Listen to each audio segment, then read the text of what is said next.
Hello. Sorry to bother you. Can I ask you a slightly odd question? Yeah, sure. I'm making a podcast called Strangers on a Bench, where essentially I talk to people I don't know on benches for 10 or 15 minutes. Are you up for that? Do you want to give it a go?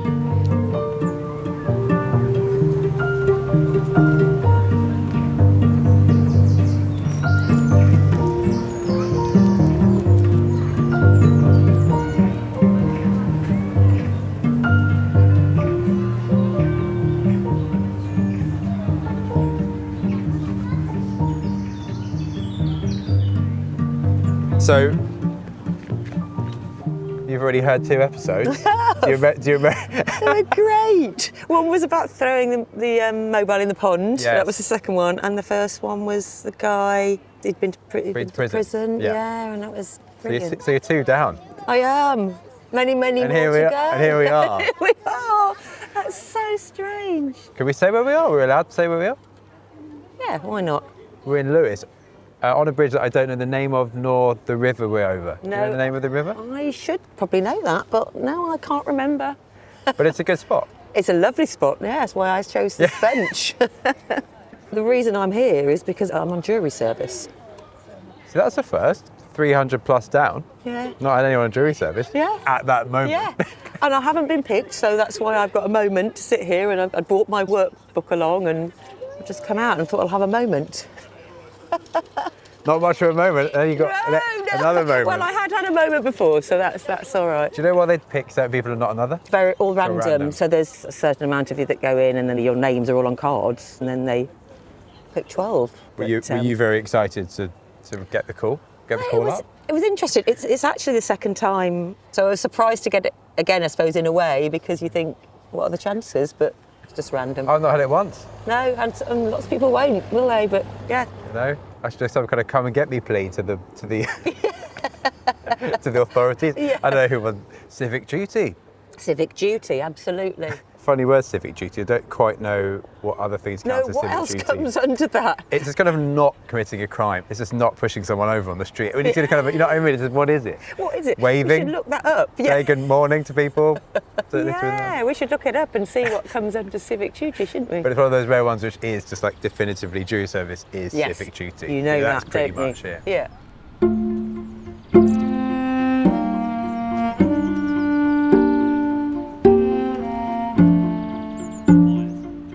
So you've listened to 2 of these podcasts. Do you remember Yes. how they start? Yes, I think so. You asking about favourite day of the week? Yeah, there you go. Yeah. I don't even need to be here. I'll show myself out. What would he ask next? Well, you'd ask me. That's quite an interesting idea.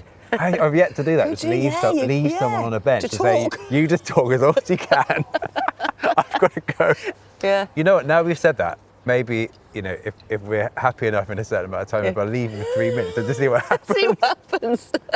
That would be a first. Yeah. I feel like once you're on a roll with first, you should just go with the flow with first. It. Yeah. Have you had any firsts recently?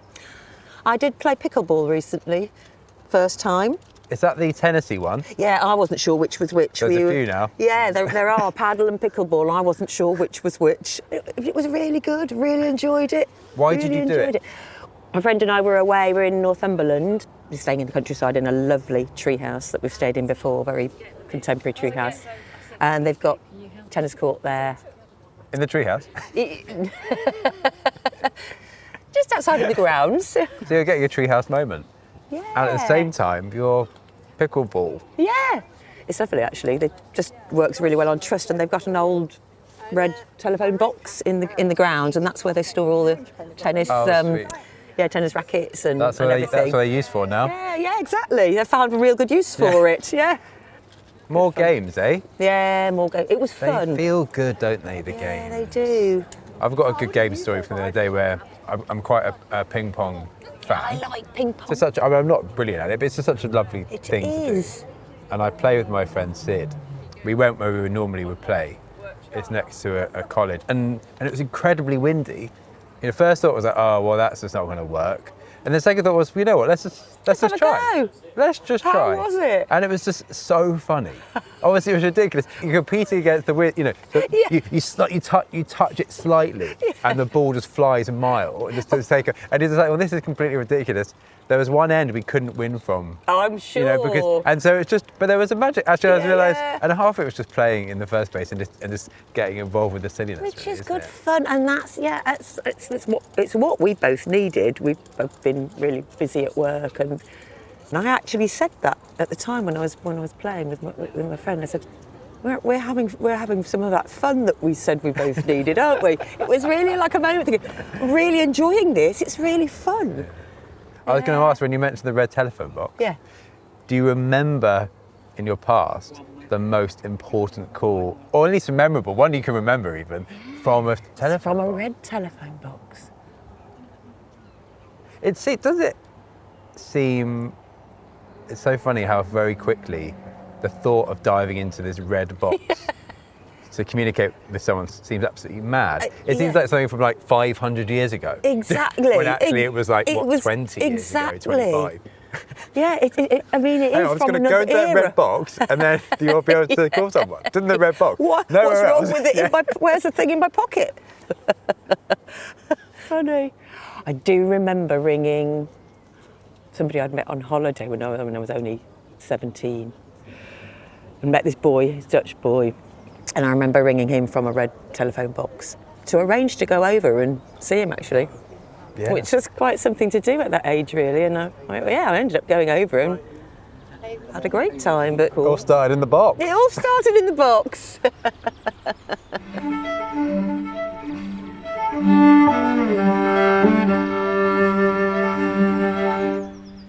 Just hearing that story sounds like it's not fathomable that you could actually make arrangements from the box. Yeah, It almost seems like you're just yeah. like that could the spring. It's almost like that's not right. That's how you did it. Or you did it from your home did it phone, from but you home, wanted yeah. some privacy. Yeah, exactly. That's why I think important ones spring to mind are ones like that you thought, I just need a bit of privacy from Although you would parents. have had a bit of a time limit, I'm guessing. Then. Yeah, Because yeah, obviously you're putting the yeah. coins in. That's very true. Do you remember the pips going and having to quickly Yeah, put yeah, some more in yeah. or say goodbye quickly? Remember the pip? You're not old enough for that. Of course I am. I remember the pips. But it's funny. It's funny to think that's such an absolutely mad idea that you have to cram this communication in Yeah. such a short space of time. Yeah. Don't you think it's funny though as well that now, I don't know, it might not happen with you, but calling was the only way, so that's what you did. You called your friends. And now there's less of that. I speak to my friends barely ever on the phone now. And I think it's a bit sad, It is you sad. know, because the texts are not the same, are they? You can let somebody know you're thinking about them, you know, in a quick way, but I think you lose something. It almost feels like an intrusion now to ring somebody, doesn't it? That's so right. What are we scared of? It's a great question. I think maybe Yeah. there's a lot of options that allow us to do stuff in our own time. But it seems like, without kind of bothering another. For instance, like the voice note obviously is becoming more and more popular. That, say, would naturally take the place of a phone call. yeah. When it's convenient to me, I'll do it. And then obviously there is a bridge lacking, clearly, in Yeah. that. It's a bit of a loss of intimacy, I think, isn't it? Oh, definitely. Yeah. I'm not, there are some lovely things about a voice note. It's preferable to a text. Some people, it does the job in some situations. But again, it's no dynamic. No. obviously. I think back to, you in that telephone box calling the sweet Dutch guy, yeah, Dutch lad. yeah. When you're in that box, Yeah. and I'm thinking now about some of the phone calls I make. Yeah. It's kind of scary, I suppose. There's a real vulnerability to, you pick up the phone, you call someone, you don't know what situation you're going to find them in. You know you're going to be interrupting something. Yeah. Then obviously when you're calling house phones, you might have got someone's parent or whoever is around. You should navigate all that. So it's like, there was like a sense of trepidation in making these phone calls. But then I suppose also nowadays, because it is so much more accessible not to do it, then it's like there's less. Why give yourself the fear? Well, just do this. It is. I think that's exactly what it is. I think we're afraid of the rejection, aren't we? And we feel like we're intruding, and therefore do we put ourselves in that position where somebody hasn't possibly got time, and and I don't think we think consciously of it as a rejection, but I think that's probably what's under it. It's vulnerability, isn't it? When was the last time you got rejected? Or felt That's rejected? a good question. Ooh, felt rejected. I mean, I can be easily hurt anyway. I can feel if you feel like somebody's not listening very well. You know, active listening takes a lot, doesn't it? You know, and we're not busy lives and we're not always present. So I think I can feel hurt that way. Yeah, but can I think of something that's recent where I felt rejected? Maybe you're not putting yourself out there enough. Maybe. More Well, phone you know calls, you what? know? Yeah. More There is moves. there is that, isn't there? That, you know, what are you not taking up because you're a little bit afraid? That's a good question. You really made me think. Yeah, because there's feeling little bits of rejection because somebody hasn't heard you. That's just normal, isn't it? And I'm very sensitive to that. Who is this person that's not listening to you? Let's go over it. Is No. someone not listening to you? I think in my past, Yeah.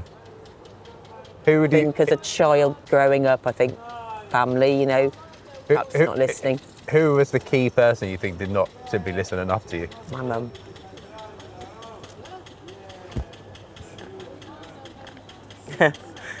That's evoked a little bit of an emotional response, hasn't it? Yeah, that's something I'm working through a bit. It's not huge, nothing big happened, but it's just something I've realised perhaps just, I didn't get enough of that perhaps. You know, nothing intentional. I should be really hurt. I'm sure if she thought that I didn't feel I got enough of that, perhaps.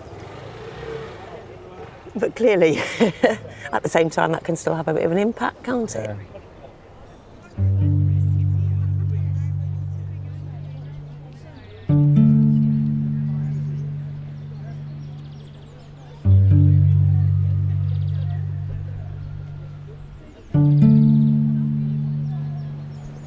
What were you trying to say to her that she wasn't Yes. receiving?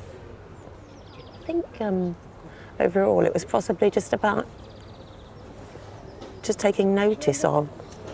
Might not be so much that I was saying things that weren't heard, although I can remember instances of somebody sort of, my mum perhaps responding in a way that sounds like she's listening, and then you know she hasn't because of what happens, you know, after. But I think overall what I've got to get to the bottom of is that perhaps maybe wasn't asked enough questions, perhaps interest wasn't taken in what I was doing, maybe. So therefore you think you learn not to bring things up because you can feel that somebody else's needs and interests are sort of taking precedence, you know. So to not get rejected or to feel rejected,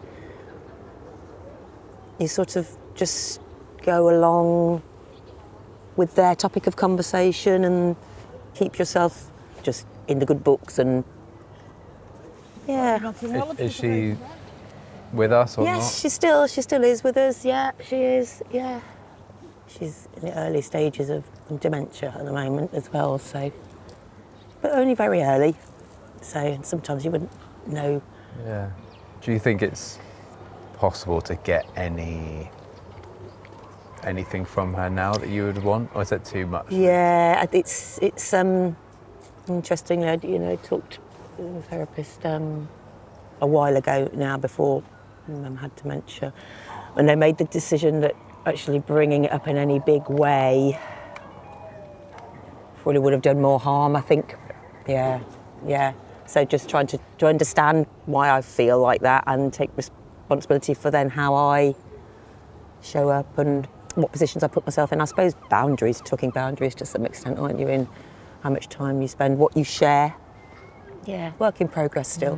What has she done well, Mother? I mean, what do you have to thank her for? She's so smiley, friendly, getting on with people, you know, out and about. She's very much in the moment, my mum. So she wasn't restricted by things, thinking, oh, there won't be enough time for that, you know, let's maybe just go and do that. So there were some really good points that way. As a kid, we probably benefited from not too rigid She loved fashion and clothes. We had a good bond over that. That's always been a place where we've been able to spend time together shopping. So just taking from what you said there, what you said previously, if she's a very present person. Very lives in the moment. Yeah, and maybe you wanted to process some things or think about stuff that's already happened, or kind of, and she just obviously was just, if you're that present or not wanting to think about things. I think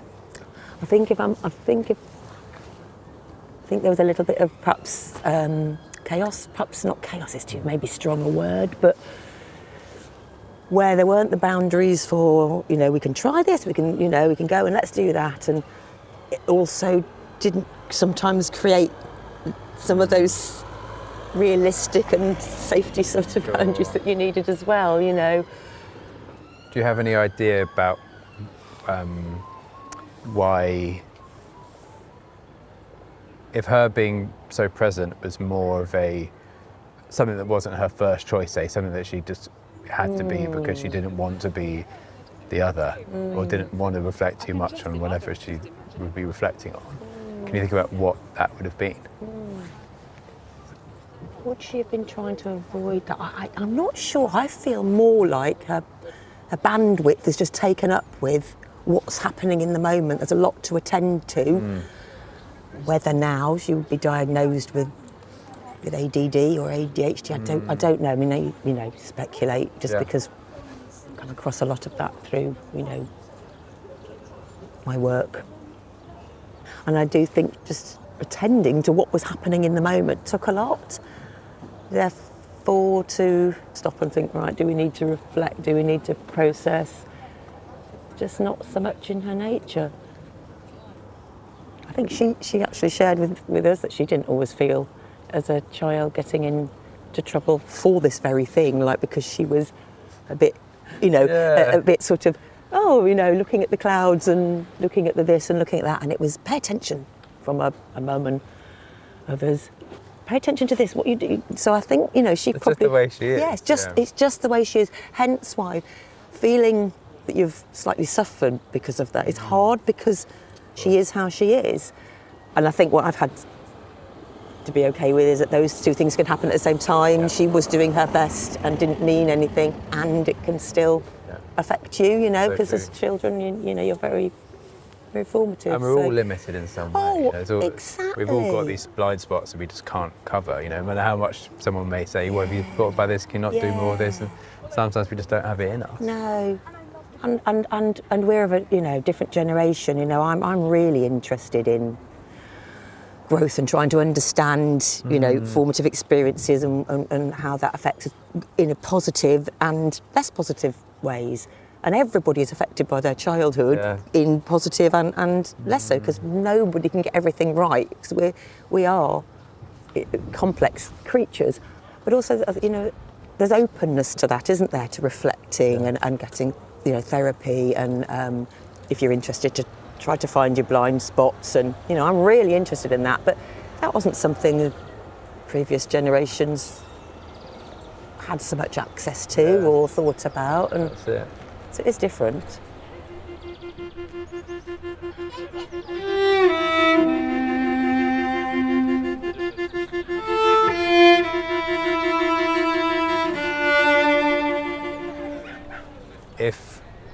If you didn't get quite what you were looking for from your mum, who is kind of the one who went. There are definitely some experiences I remember of adults, either as a child or as a young, sort of teenager, young adult, where somebody took an interest in me, and that was it stood out to me. And I really remember our lovely next door neighbours. I was often in the garden, and I was flipping myself about. I was into gymnastics for a long time when I was young, sort of, On a trampoline? No, just on the grass, yeah. So gymnastic, proper sort of, artistic gymnastics. I used to go to a club. Anything for a softer landing, or just the grass? Just the grass, yeah. You do backflips? Yeah, I used to do backflips and somersaults at one point, back somersaults at one point. Whoa. Still got it in you? No, but last week when I was in Northumberland, I did do a cartwheel on the beach and a handstand. In fact, I did 2 or 3 cartwheels on the beach because I just could still. I thought, a big open space, I just thought, I've got to just do it and try. And you could, you still could. And I didn't pull anything, which was a great thing, because sometimes when you try... More cartwheeling. Yeah, absolutely, especially because I didn't pull anything. Obviously the Pilates and the stuff I'm doing paying off, so... But yeah, I remember next door neighbours just really taking an interest in what I was doing, and I just wasn't used to that, Yeah. you know, just wasn't used to it. It was lovely, and I remember thinking, ooh, yeah. And then other times, I suppose a couple of times with other adults, just when I worked in insurance the first few years after coming out of school. I dossed about in A-levels. I was really lost my way. I was too busy With the Dutch boy? with the Dutch boy. Was the Dutch boy, and then other boys. Yeah, it was definitely. It didn't happen after that. I mean, to be fair to you, it's an entirely, you know, I think reasonable choice. I mean, what's more exciting than romance? Exactly, and it was just at that time I just wasn't ready. I wasn't mature enough at that point to apply myself. So I went to work, but then I'd had this thought about, because I'd had some work experience through. I can't remember what year in school, but we did some work experience, and I went to work in primary schools. And I enjoyed it so much for the half term, I asked if I could do it again the next half term. So I think that sort of lodged somewhere, not at the time. So when I was working in insurance anyway, I decided I was going to pursue this and go to uni to train to teach. And I remember getting some help from somebody that was actually temping at the insurance company. And she happened to have been a friend of the family years ago. I'd known her daughters. And she was really helpful because she'd gone and done some further education herself, I think, later on. And she offered to put me in touch with somebody, the primary school head that she knew, to try and get me in there. Her lecturer that she'd had, which must have been through uni, to look at my application and everything. And that really sticks with me, that, you know, she didn't have to do any of that, and she took notice of something that I wanted to do just through talking and helped me, and it was really lovely. So there have been those lovely formative people along the way.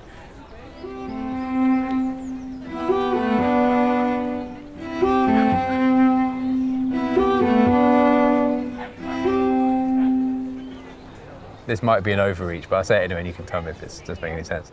If mother's not giving you enough acknowledgement, Yeah. do you think at all you sought that in those early romances? Do you think that propelled you towards those more? Could easily have done. Seems to make sense. It's Absolutely. bounced from one to another. You're not getting something, so when you get some attention from elsewhere.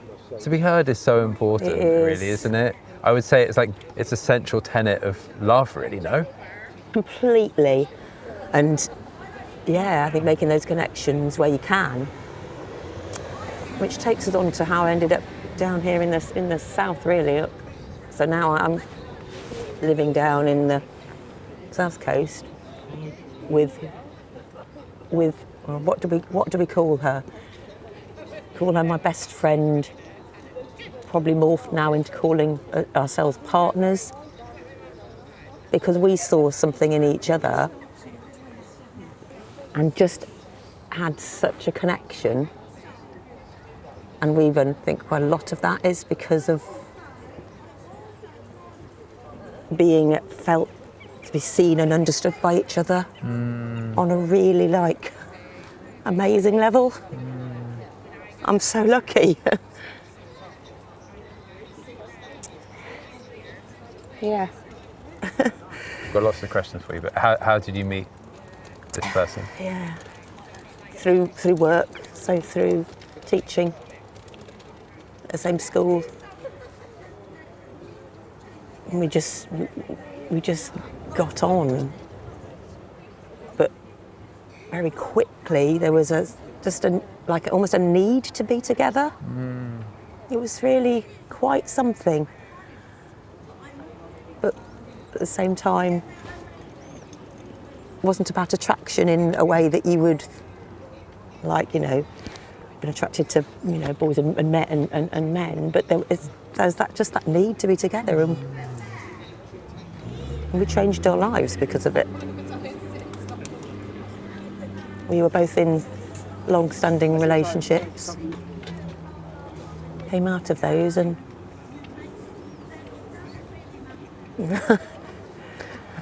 it's Amazing. It is amazing. Yeah. It is Very it is beautiful. amazing. Could I ask how old you both were when you met? Yes. So, how old was I? 30. Yeah, 32. She was a little bit younger, just to be 30, I think. Yeah, 30 and 32. And you had been both in long-term relationships? Yeah, I For was roughly how long? So, 6 years married for some of that. And similarly, she'd been with her partner, living together for quite a number of years as well. So, I mean, you look back and you're still very young, and I've always felt this, that I've come quite late to things. So, you look back and think, gosh, we were very young, really. A complicated question for you. Mm-hmm. Did meeting your partner, can we call her partner? Yeah, let's do that. Did she make you aware that what you had had so far wasn't meeting something, or was she an entirely other proposition that took you away from that? Does that make any That's a sense? really good question. Okay. And I think it's a bit of both. I'd never felt seen and understood and loved anyway, in the way that I do with her. So that was different. It wasn't like there was loads wrong in my relationship that I was in. There was compromises that I was possibly making, compromises that you make in a marriage, and perhaps some of that is going round his needs more than mine sometimes, but nothing major. It just came to there being no question that this is who I need to be with. The love and the care and the understanding that we've got, and the ease of being together, and that was definitely different. Not like what I was in was bad in any way. It wasn't, which was that's hard in itself.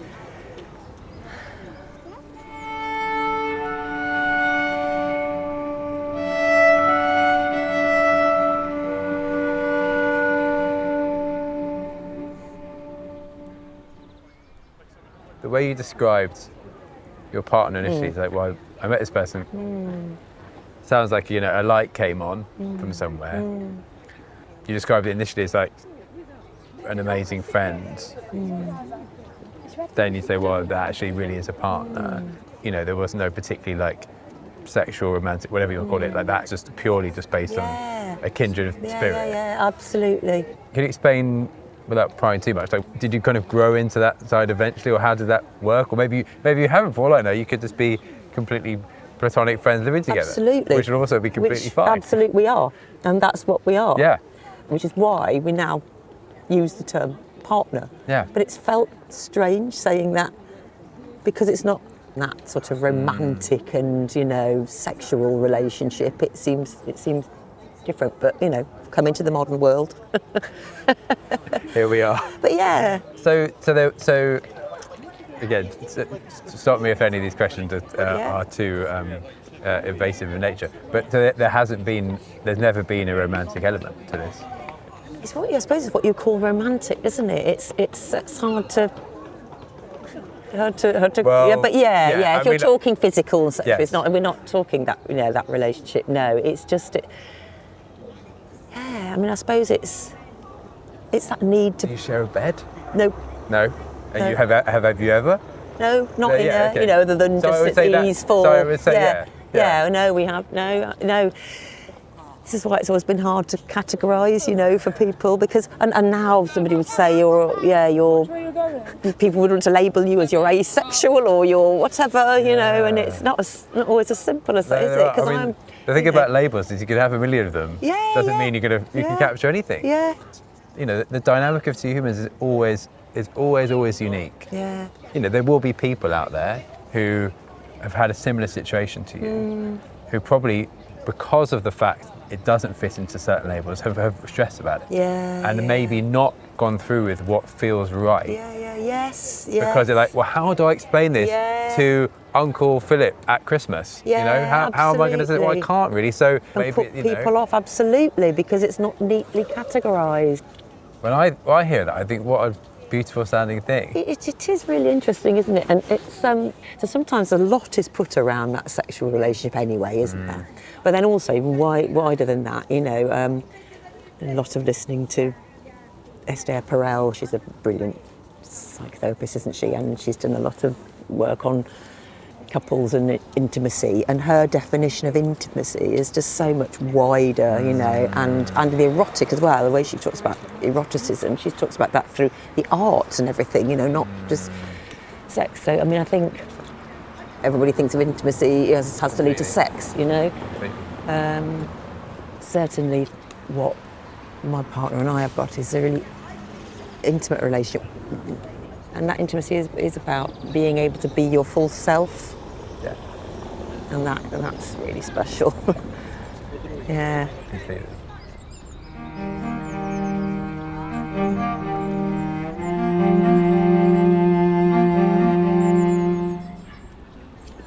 I've got one more annoying, slightly No, invasive you're question fine. related to this. Since living with this, but have you sought anything physical elsewhere, or is it just not? Have you just not been the desire? It's really funny because in the early days that was really sort of complicated, because obviously the attractions to men still was there, and also in the early days I'd always thought I'd have children, and my partner also thought always envisages herself with children as well. So that was something to navigate. There was that initial what's going to happen there, and there were definitely little bits foraging into, being interested in other people. But what happened was that that felt like a betrayal of the one of us, because we know that we needed to be life partners, and I know lots of people will have open relationships where they can have sex with other people, and if that had been a real issue for either of us, we would have had to have navigated that. But I think just the desire wasn't there enough to make that happen. And now, how many years has it been together? Lots now. Where are we? 23 years. 23 years. Yeah. Wow. Yeah. Can you remember a first moment where it really clicked with her? Like, this is more than just your average. Yeah, absolutely. Because we'd done some things as a group, going out together, and we'd been away for some weekends as a group of people at work. It's very sociable, but we'd spent a lot of that time together. We were staying over on a couple of places, so shared the room together, and we just stayed up like talking all night. But at that point, that was just still very just, oh, it's a great friend. I've got an extra great friend in my life. And then it just felt more exciting to be able to get that time together, or go. I remember us going out one night midweek. We went out where I lived and came and stayed over, and so a couple of those things sort of happened, and then the summer holidays came from school and work. And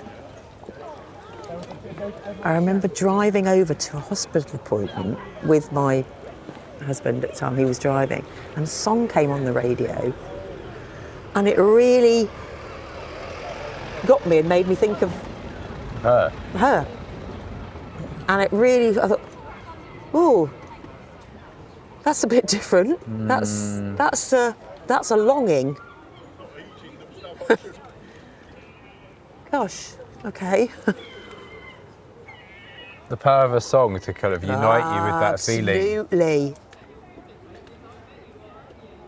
I've got to ask what the song was. Yeah, and I'm now thinking. I know, because I've obviously heard it since, and I can't. Can we think? I'm terrible at remembering names of things as well. Was it a female voice or male? It was a female voice, yes. We've narrowed it down. Yes, yes. Go down to the year. Which year was it? Was it acousticy? Was it rocky? Was it poppy? It wasn't poppy. It was definitely a bit more it's slower. A bit more of a, Okay. a bit more of a, one of those heartstringy ones. Fantastic. Yeah. But that's beautiful. So in that moment, you're like, oh, hang on. Yes, this is a bit Funny moment. It's a different kind of feeling to what I just thought I would feel. Yeah, absolutely. And then we've got summer plans, went away on holiday, and just, really missing her and needing to be in touch. There was definitely that need to be together then. Like that was when it was all, this is definitely different.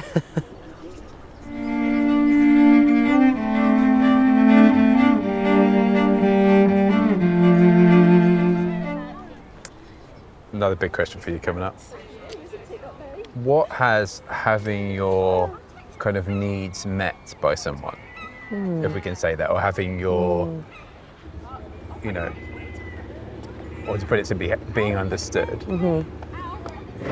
what has that allowed you to do in your life since? What's it helped me do? It's helped me grow. It's definitely helped me grow as a person. I mean, I've learned a lot from just being with her, because she's a very...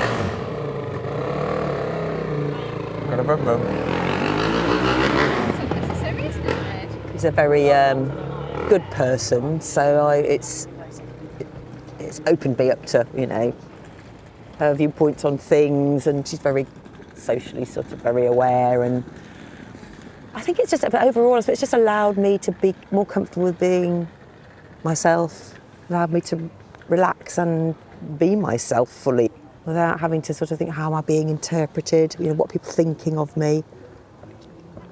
I don't think that with her at all, But I think to be able to be our full selves is really important, and I can recognise, especially through some help with therapy and everything, that I'm not always.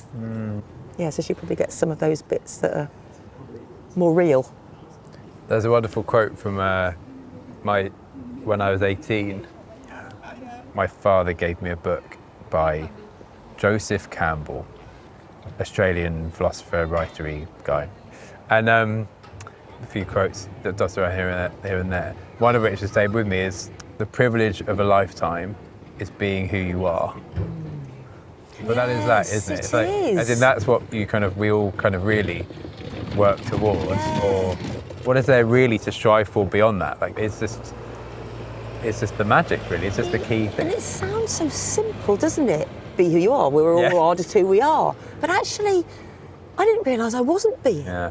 It's actually really complicated. Yeah, it's really complex. It's really complex. But I think even realising that is a thing that maybe we aren't being is huge. Completely. And that's it says a lot about the world we live in, but also just general Western society as a whole thing, that so many things take us away from that, and we've got to, it's such a battle to be that, the whole thing about labels is one of them. Yeah. Being forced to do things at school you might want to do. I mean, do maths, do this because you just have to. Well, I don't like where you're doing it. Yeah. Your parents saying, well, I'm not sure about this, but maybe you should be doing this instead, or there's so many hurdles. It's not like it's just one coming at you. No. There's so many forces that want you to be over here instead of over there. Yeah, absolutely. And then to kind of, and it is such a battle, and it's so easy to lose that battle. It completely, you don't realise you've been fitting in. Yeah. Just do we all get to recognise that in our lives? I mean, on that theme of daring to be yourself, I mean, part of the initial, oh my goodness, it's just a stranger on the bench. My temptation was to not do this, because I've spent quite a lot of time not sharing openly who I am in case I'm judged, without me even realising I'm doing that. But that was a moment there where I thought, what are you hiding from? You've listened to two of these and found them fascinating, and those people put themselves out there. Why do you think you're going to be judged anymore? I didn't have time to process all of that, but do you know what I mean? I said yes. Yes, exactly. I was so scared of like things being found out, and I don't even mean bad things, just my thoughts. I had kept diaries when I was younger, probably the sort of the age from 14 up to 17, Dutch guy, whatever. And I got rid of them all about that age because I was just too worried about anybody coming across anything. And I think I probably put things in, here, this is another layer to it. I put things in code, I think, to some extent. In my diaries. But so I'd even putting things down on paper, I found really hard. And once I'd done that and I already had revealed bits about myself, I thought, no, that's got to go. And that's about stage of just not feeling that you're valid as who you are, isn't it? Yeah. Just helped me make that connection. I just, that's lovely. Yeah.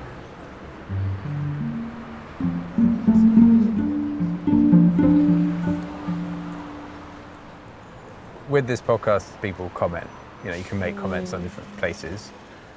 And one of the comments fairly recently said, what this podcast has made me realise that if you listen to someone for long enough, you basically can't help but love them. Oh. Do you know? Oh. As in, you know, if you spend enough time with someone in a meaningful way, you'll understand why it is they are the way they are. Yes, exactly. Yeah, and the more I talk to people, I'm made aware of that. We're all connected that way.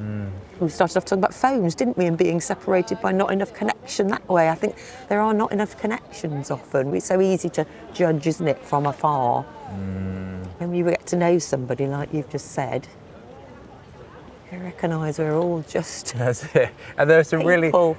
really, you know, I'm very drawn to, as I go on with this project, almost like chucking in, you know, some really complex characters, and you know, let's just give them the time to, explain it all, and talk about their parents, where they've come from, the decisions they've had, the things, the traumas that have been thrust upon them, and then let's understand all the things they've done in context. Yeah, in context. Everything is context, you know, so it's all really there. is. That's so important. So really, if this whole project has been about anything, it's like, you know, can we know people better? Can we give people a bit more time? Yeah.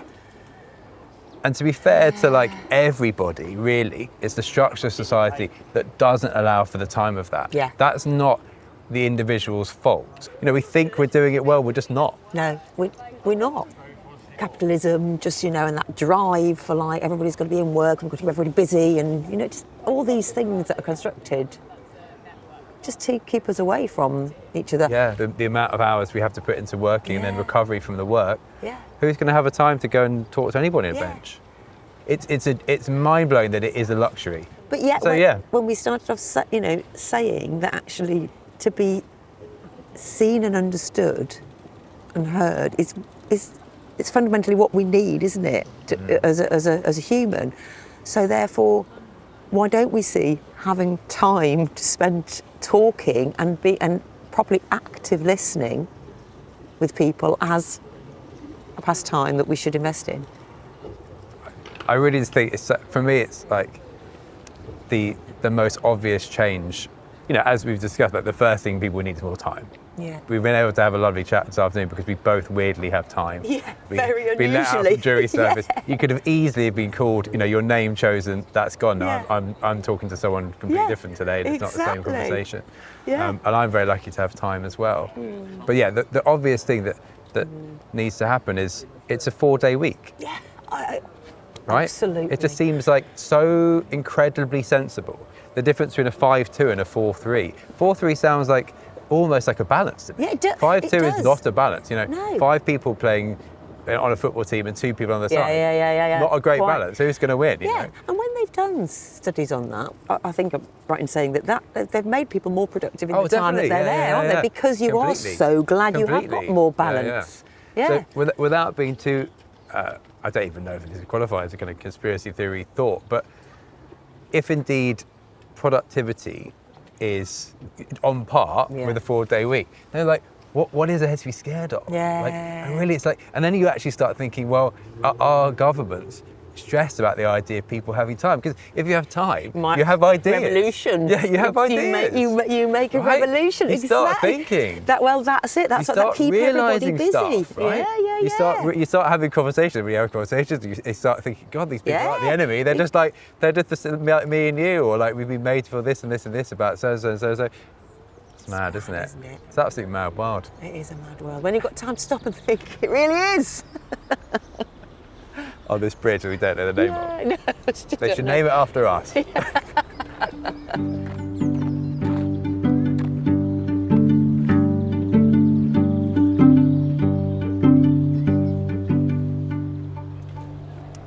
Congratulations. Sometimes I've got a good 20 minutes in without asking the first question. I actually haven't asked it and you haven't answered it. So I feel like just to have that for those people who may be stressing, going, she never answered the first question. I don't know how many of those people are there. Well, but maybe also I'm one of them if I'm also kind of looping back round. Could be, but stick with it. Also, before I answer this question, sorry, I just need to have some jelly babies because my blood not sugar. had anything to eat. Oh no! Do you want a biscuit? Oh, take a biscuit. Okay, Yeah, I'm going to have this, and I'm also going to have that. Absolutely. I'll tell you what, I'm type 1 diabetic, so I. Oh gosh, you really do need to. My blood sugars. I started going a bit funny. See what the time is. We're okay.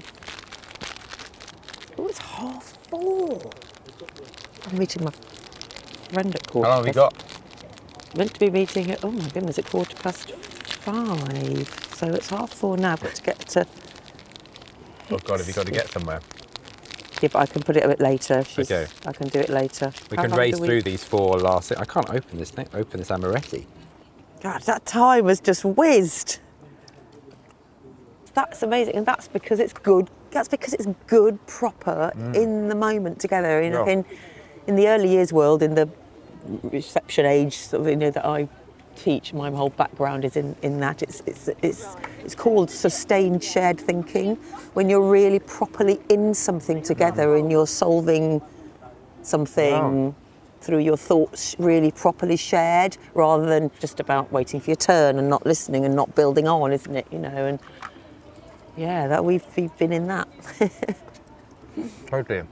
Oh, I've got. Could have offered you an orange as well. I've got a tangerine. The biscuit's perfect. You are welcome to the orange as well if you need it. You're very sweet. Yeah, but I'm a bit worried about you now because you've just told me your blood sugar level is low. Do you need to check anything? No, I have. It's on my wrist, so I can see it. It's absolutely fun. Okay.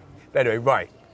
First, favourite day of the week, just for the completionist. Yeah, after the completion. Yes. Friday, because I've always worked full time, so last day of work, and that's all that potential of the time off ahead of you, and it's often sometimes where the magic happens in work, because people's shoulders go down a little bit, people are a little bit nicer to each other, you relax a little bit more. Certainly in the classroom sometimes that used to happen. My colleague and I that taught really closely together, we'd notice sometimes magical things would happen on a Friday, and we think, well, is it because we're slightly more relaxed? I don't know, more present, more in the moment. But Fridays have always been a good day working wise, and then Saturday, because then Saturday you've got the whole of the weekend to go.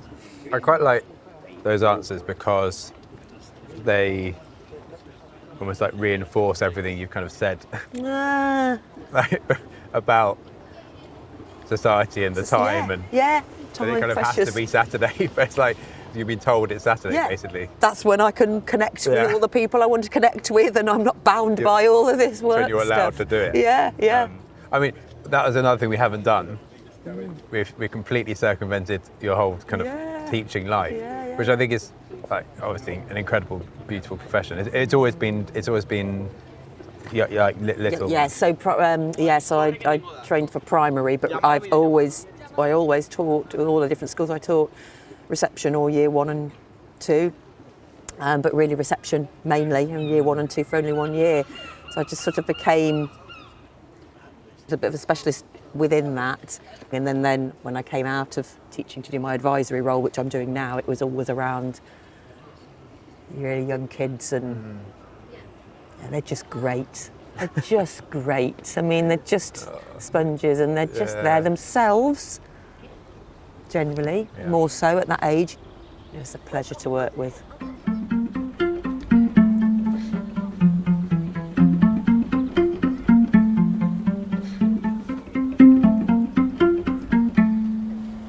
Because I haven't got much time, I would normally ask a few questions before we get to this kind of question, but can you think of a moment of teaching that kind of defines why it is so important to you, or what? Yeah, I mean, I can think of one little girl, and one of many, hopefully, but it's so important to get to know them as real individuals, and just being able to say the right thing at the right time that helps them have that trust in you, and you see a bit of a breakthrough in some learning. And I can really remember that with this little girl. She wouldn't always say a lot, but just by spending a little bit of time with her around something that she has been interested in, having taken an interest in something she's been doing at home, something that was pertinent to her, she then later on, not long after, was with me, sitting beside me, and then started to write all of this sort of stuff down in the very early yearsy sort of way. Yeah. But she presented this sort of writing, this emergent writing, which is such an important stage for them when they're that age. To recognise that you can put something down that you want to communicate on paper is huge. And all of these sort of bits came out, and she shared with me what that meant and what it was saying. And it was lovely, and it completely linked back to the little bit of time that we'd had earlier in that day, earlier in that afternoon, even or morning, that she'd obviously felt that trust enough to then come and be, take that risk and do that with me. And it was really wonderful, because it was a gateway for her to sort of start, putting her thoughts down, and it just emphasised how precious it is to spend that time. I mean, gosh, that's just what we're talking about.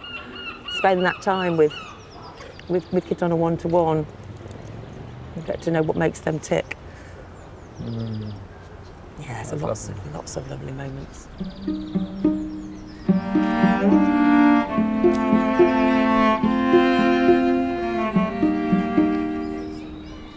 I'm a man of my word.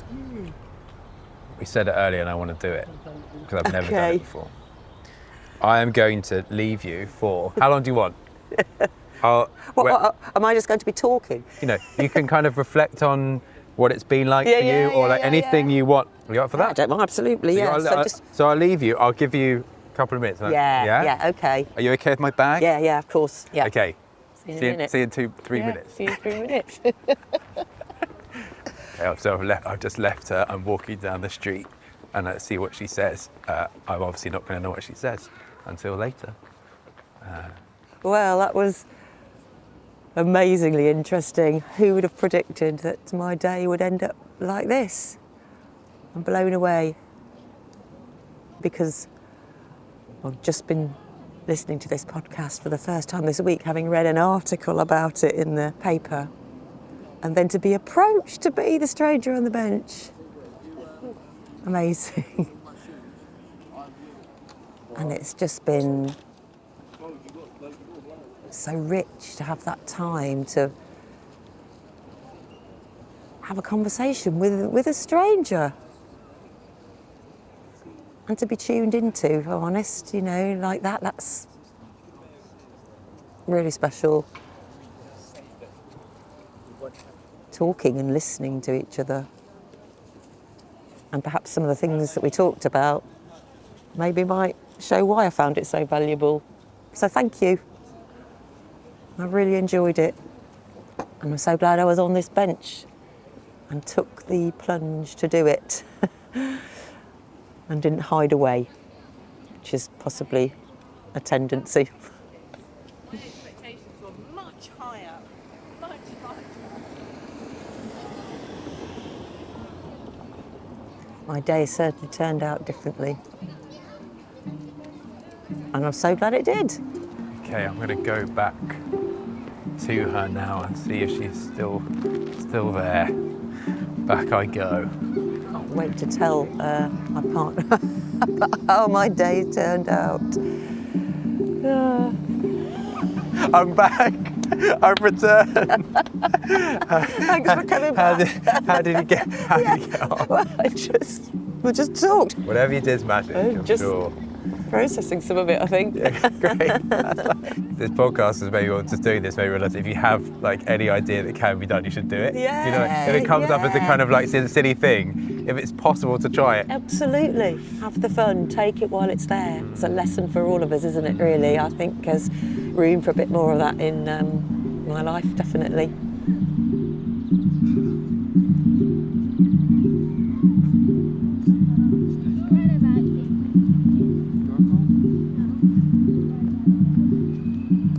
Okay, we've probably reached the end. And there's one final question. Okay. The last question is, what are you going to do next? What am I going to do next? The one I'm going to do next right now is go and drive to see my friend, which will be lovely.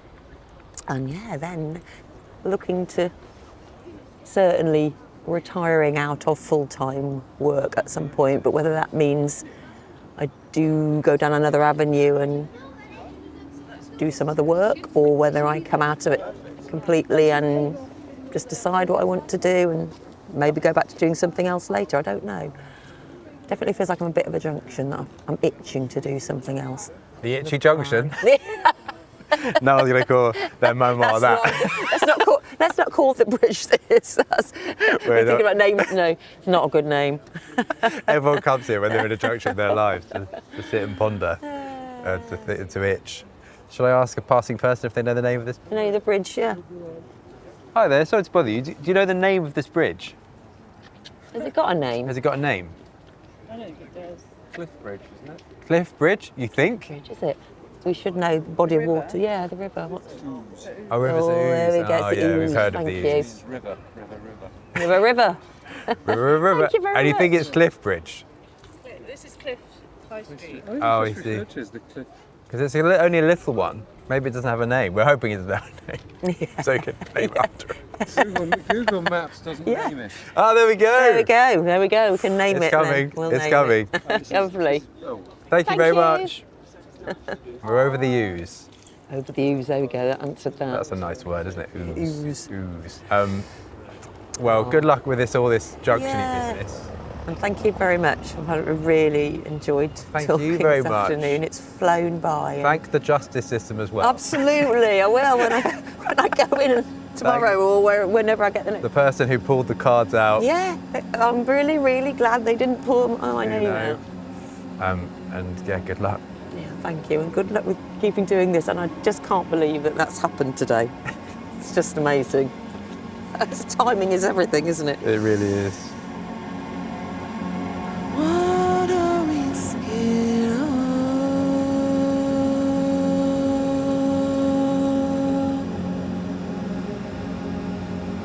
I never felt so seen and understood.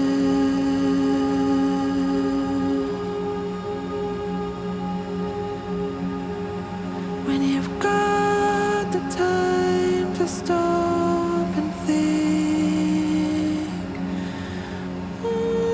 just on the cracks, magical things can happen on a day. Take it while it's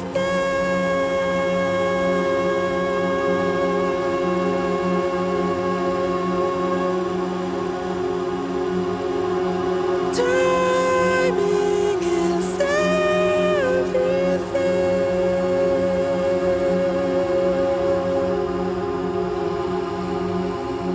Let's just try.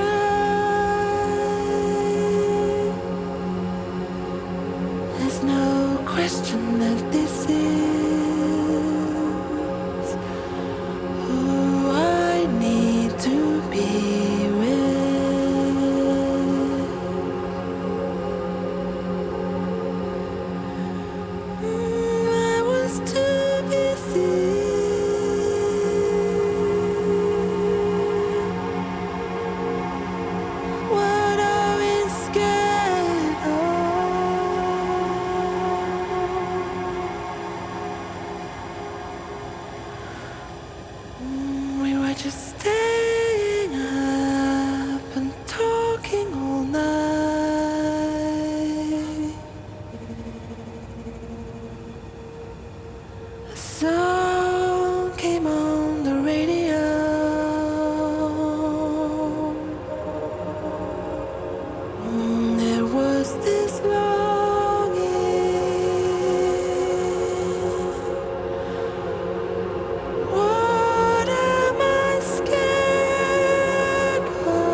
the ground.